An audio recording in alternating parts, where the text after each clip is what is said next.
L'actualité internationale, on vous l'a dit, c'est donc Pékin qui accentue la pression sur Taïwan, pression militaire et politique sur l'île autonome qui doit voter samedi pour son président. On en parle avec nos invités. Bonjour à vous tous. Pierre-Antoine Donnet, ancien correspondant de l'AFP à Pékin et auteur de ce livre, Chine, l'Empire des illusions, aux éditions Saint-Simon. Et puis Jean-Vincent Brisset, directeur de recherche à l'IRIS et spécialiste de la Chine. On va vers vous dans un instant. D'abord, pour les téléspectateurs, on rappelle que Pékin revendique toujours Taïwan comme l'une de ses provinces et appelle donc les Taïwanais aujourd'hui à faire le bon choix. C'est ce qu'ils ont dit. Reportage de Chloé Duval et d'Arnaud Miguet. Ces plages taïwanaises sont à 3 km seulement des côtes chinoises que l'on voit au loin. Ces dispositifs anti-débarquement et ces chars en exposition témoignent d'une histoire tourmentée. La menace venue de son grand voisin est toujours présente. Ici, comme sur l'île principale de Taïwan, les habitants s'apprêtent à voter pour les élections présidentielles et législatives de samedi. Lin Mantang est un soldat à la retraite. Il a vécu les bombardements jusqu'en 1979, mais comme la plupart des Taïwanais, il souhaite de meilleures relations avec Pékin.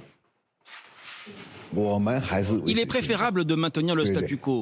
Nous avons deux systèmes politiques différents. Même si la Chine est devenue riche, c'est comme une parvenue. On ne l'admire pas. On voudrait que les choses restent telles qu'elles sont. Si tout le monde craint une invasion chinoise, beaucoup espèrent l'apaisement. C'est mieux pour le commerce et le tourisme. L'ouverture est une bonne chose. Moins il y a de restrictions, mieux c'est. Il ne devrait pas y avoir de restrictions sur le nombre de visiteurs chinois. Même l'ouverture de Kinmen en tant que point de transit vers Taïwan pour les touristes chinois, ce serait une bonne chose. Ce conseiller du Kuomintang, parti aujourd'hui favorable au rapprochement avec Pékin, a un avis plus tranché. Cette élection est un choix entre la guerre et la paix. Pour la guerre, votez le Parti démocratique progressiste et pour la paix, votez le Kuomintang. Le Kuomintang, parti d'opposition, a remporté la majorité des votes à Kinmen aux dernières élections. Mais si l'archipel est en première ligne face à la Chine, avec 137 000 habitants, son poids dans l'élection présidentielle pèsera peu dans la balance. À Taïwan, 20 millions d'électeurs sont attendus aux urnes samedi. Et on en parle donc avec nos deux invités, avec aussi Hugues Huette, notre spécialiste des questions internationales. Bonjour à vous. Bonjour. Hugues, bien évidemment, c'est un sujet dont on parle régulièrement. La présidente, je vous le rappelle, donc de Taïwan ne peut pas se représenter. On l'a compris, c'est son vice-président qui est favori. On vient de l'entendre, Pierre-Antoine Donnet. Les Taïwanais, finalement, veulent, eux, une certaine continuité, un statu quo. Oui, en fait, ils prêchent la modération. Le poulain de la présidente Tsai Ing-wen, donc du Parti démocratique progressiste, a bien dit à plusieurs reprises que c'est certainement pas le choix entre la paix et la guerre. Pour le DPP, donc pour ce candidat, c'est une coexistence pacifique. Une coexistence pacifique, ça veut dire quoi concrètement ? Ça veut dire qu'on respecte le statu quo hanté et que la Chine populaire accepte l'existence de Taïwan telle qu'elle est et que en fait, l'avenir de Taïwan appartient à la population taïwanaise. On peut lire dans certains articles que moins de 2% de la population taïwanaise voudrait de cette réunification. C'est un chiffre qui est extrêmement faible. C'est un chiffre que vous validez ? Ah, tout à fait. Mais vous savez, justement, toutes ces menaces militaires constantes qui viennent du continent chinois, de l'armée chinoise, n'a fait que renforcer le sentiment à Taïwan d'être taïwanais et beaucoup d'entre eux se disent non plus chinois mais taïwanais.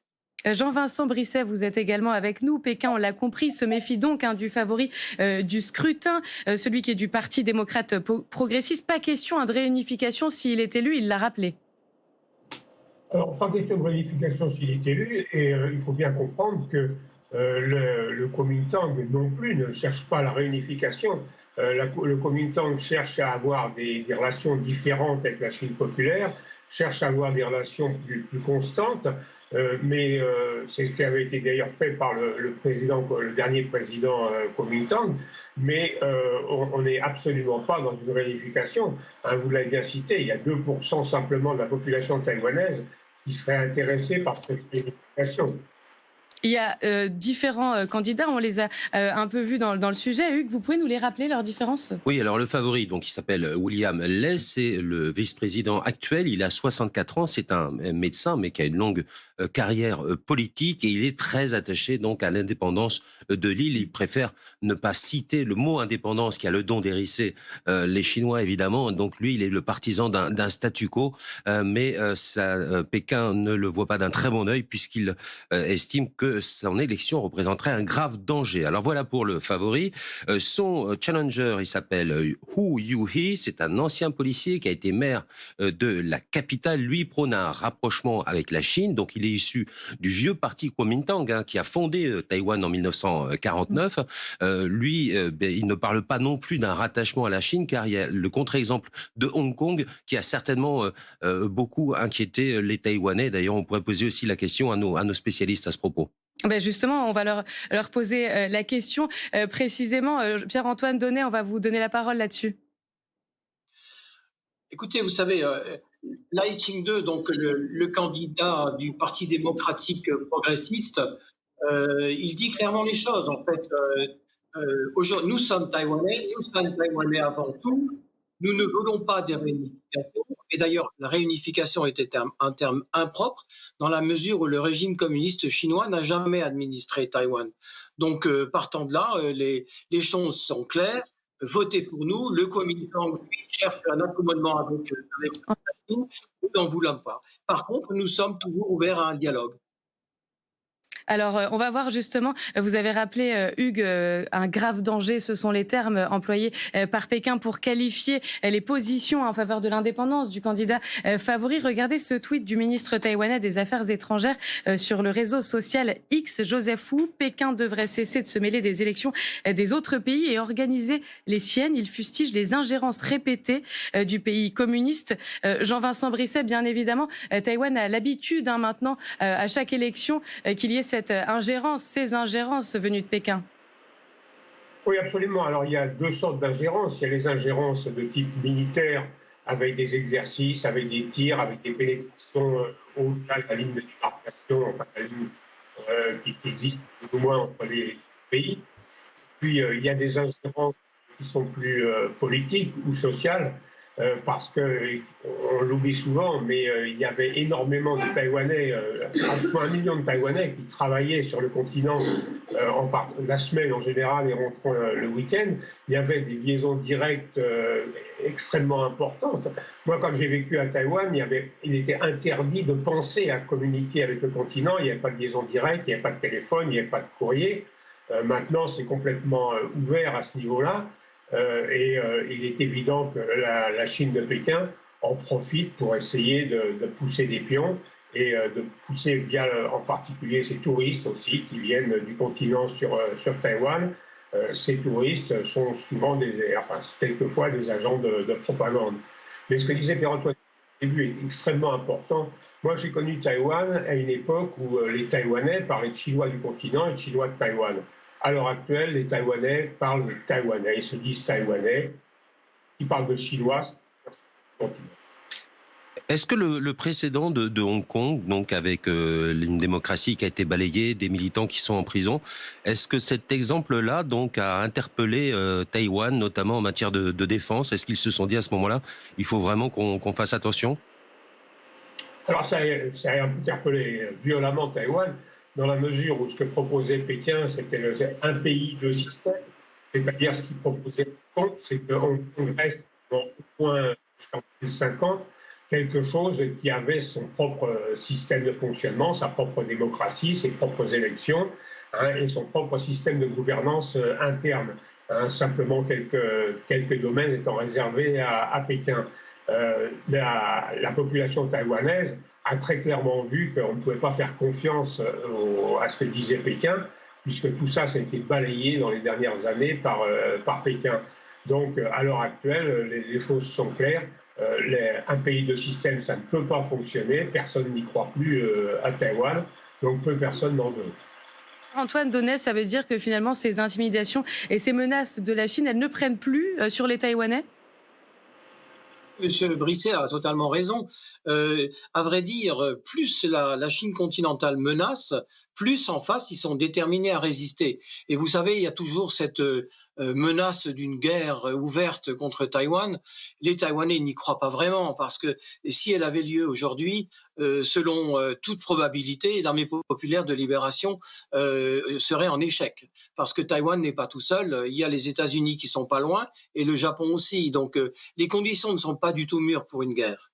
Est-ce que l'exemple de l'Ukraine donne à réfléchir, parce que évidemment on l'a vu, hein, une puissance impériale qui se risque dans une guerre ouverte et qui peut encourager peut-être un allié, cet allié qui s'appelle Xi Jinping?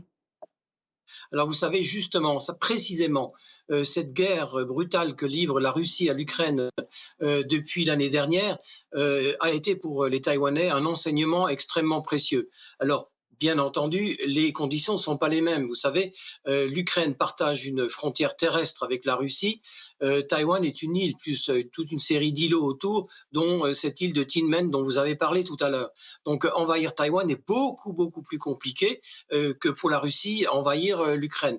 Et on a bien vu que c'est très compliqué pour l'armée russe. On ne sait pas quelle issue sera cette guerre. C'est très difficile à prédire. Mais en tout cas, pour Taïwan, les choses ne sont pas du tout les mêmes. Et en plus de cela, les enseignements sont tirés. L'armée taïwanaise en a tiré les enseignements. Et aujourd'hui, j'étais à Taïwan il n'y a pas très longtemps, j'ai rencontré une série d'experts militaires et la technique qui serait utilisée en cas de tentative d'invasion, c'est celle du porc épic, c'est-à-dire de faire en sorte d'infliger des pertes considérables à l'ennemi, donc chinois, pour attendre l'arrivée des Américains et des Japonais, entre autres. Et bien évidemment, les Américains qui, eux aussi, mettent en garde Pékin contre ces menaces et ces intimidations. On va écouter la réponse de la Chine qui parle donc des États-Unis. Je tiens à souligner que Taïwan est au cœur des intérêts fondamentaux de la Chine et constitue la règle numéro 1 à ne pas transgresser dans les relations sino-américaines. Jean-Vincent Brisset, Taïwan, c'est la concrétisation de cette opposition entre Washington et Pékin. Washington, c'est le principal fournisseur d'armes à Taïwan. Bien entendu, mais on a parlé tout à l'heure d'Ukraine, on est dans une position étrangement symétrique entre ces deux conflits. Taïwan, comme les républiques du Donbass, sont des républiques, des pays qui sont un peu indépendants, autoproclamés. Celui qui réclame le retour dans le giron, d'un côté c'est Kiev, de l'autre côté c'est Pékin, et celui qui soutient les autoproclamés, d'un côté c'est Washington et de l'autre côté c'est Moscou. Donc on a des choses qui sont un petit peu bizarres, avec beaucoup de différences effectivement, mais des ressemblances assez originales. D'ailleurs, Hugues, les États-Unis ont déjà prévu d'envoyer une délégation informelle à Taïwan après l'élection de samedi. Exactement, et il va se passer un moment assez compliqué entre l'élection, surtout si elle se traduit donc par l'élection du parti pro-indépendantiste. Donc il va se passer un moment compliqué entre cette élection donc qui se déroule le 13 janvier et l'intronisation du nouveau président qui n'aura lieu qu'au mois de mai. Et donc effectivement, pendant cette période, ce que redoutent un certain nombre d'observateurs, pendant cette période, il pourrait y avoir effectivement beaucoup de provocations de la part de Pékin, et notamment donc lorsque une délégation des États-Unis se rendra sur l'île, c'est un prétexte tout trouvé évidemment. Et Pierre-Antoine Donnet, qu'est-ce qu'il faut attendre des États-Unis dans cet intervalle, justement, et avec cette visite ? Oui, vous savez, justement, le fait que la Maison-Blanche annonce à l'avance cette visite de responsables américains, alors je souligne quand même que ce n'est pas des responsables en fonction, ce sont d'anciens responsables, notamment du département d'État. Mais cette visite annoncée à l'avance est bien un avertissement pour Pékin. Le message est clair, c'est Monsieur le Président Xi Jinping, faites attention à ce que vous faites, si vous allez trop loin, nous sommes là. Jean-Vincent Brisset, ils se sont parlé, Joe Biden et Xi Jinping, en novembre dernier, en marge du sommet de la paix, qu'ils ont prévu de reprendre une communication militaire, mais les relations, on le comprend bien, restent donc tendues. Pour Taïwan, il faut trouver finalement un équilibre entre la prospérité économique de la Chine et puis la sécurité apportée par les États-Unis. Alors oui et non. Cette prospérité économique de la Chine a attiré beaucoup de Taïwanais pour aller travailler. Moi, j'ai pas mal d'amis taïwanais qui ont été à un moment travailler sur le continent et qui, à l'heure actuelle, sont largement revenus parce qu'on gagne mieux sa vie certainement sur le continent à l'heure actuelle quand on est entrepreneur. Mais d'un autre côté, les conditions de vie ne sont pas agréables et les gens préfèrent revenir sur Taïwan. Et je vais quand même rajouter aussi une chose, on parle de parti indépendantiste pour le candidat successeur potentiel de Tsai Ing-wen. C'est un parti qui a gardé cette image indépendantiste que véhicule surtout Pékin, mais c'est un parti qui est très largement, j'en ai discuté, j'ai eu la chance d'en discuter avec Tsai Ing-wen elle-même, c'est un parti qui est pour le statu quo et largement pour le statu quo avec du dialogue, mais statu quo d'abord. On a parfois le sentiment qu'évidemment une guerre à Taïwan, c'est loin de chez nous, c'est loin de nos préoccupations, mais je crois qu'il faut quand même s'intéresser aussi donc à ce que représente économiquement Taïwan avec sa part au niveau du marché des semi-conducteurs. Hein. C'est 50% du marché mondial des semi-conducteurs et donc ça équipe tout, l'automobile, notre téléphone portable, etc. Les puces, elles sont partout aujourd'hui et ça aurait un impact dévastateur sur l'économie mondiale. Alors, tout à fait, il y a ce problème de Taïwan fabricant de semi-conducteurs, mais l'époque du Made in Taiwan, qui était la seule image de l'île, est révolue. Taïwan est maintenant inclus quand même dans quelque chose de plus large, et l'image de Taïwan en Asie de l'Est, mais dans le reste du monde libre, est quand même très forte. Et il y a vraiment un choix pour Taïwan, un soutien de Taïwan qui est assez délibéré. Sachant aussi qu'au-delà de ces histoires de semi-conducteurs qui sont une des actions, au large de Taïwan, mais dans les détroits et en mer de Chine du Sud, il y a 40% du commerce mondial de marchandises qui passe. Hein, donc une conquête de Taïwan par le continent, ça entraînerait un blocage des approvisionnements du Japon et ça entraînerait un blocage des arrivées de Chine, du Japon et des pays riverains de la mer de Chine du Sud en direction de l'Occident et du reste du monde. Donc, alors il y a une simulation de Bloomberg récente qui parle de 10% du PIB mondial qui serait concerné. Je ne pense pas qu'on en serait là, mais on est effectivement dans quelque chose d'assez énorme. Taïwan, c'est plus qu'une petite île avec 23 millions d'habitants. Dernière question rapidement, Jean-Vincent Brisset. Il y a ces élections américaines qui arrivent à la fin de l'année, justement. Est-ce que ça peut changer quelque chose dans le dossier de Taïwan, si jamais c'est Donald Trump qui est élu ? Pratiquement le seul point de consensus entre le candidat Trump et le candidat Biden au cours des précédentes élections américaines était une vraie dureté vis-à-vis de la Chine. Il est peu probable que Biden fasse volte-face et abandonne cette dureté vis-à-vis de la Chine. Quant à Trump, il est plus logique qu'il continue sur la même lignée. Donc, je ne pense pas qu'il y ait un changement à attendre à ce niveau-là. Il faut aussi voir aussi ces élections. Il y a des législatives en même temps, et les législatives à Taïwan ne sont pas forcément les mêmes que les présidentielles. Beaucoup, Jean-Vincent Brisset. Merci à vous, Pierre-Antoine Donnet, pour vos éclairages en tant que spécialiste de ce qui se passe dans la région.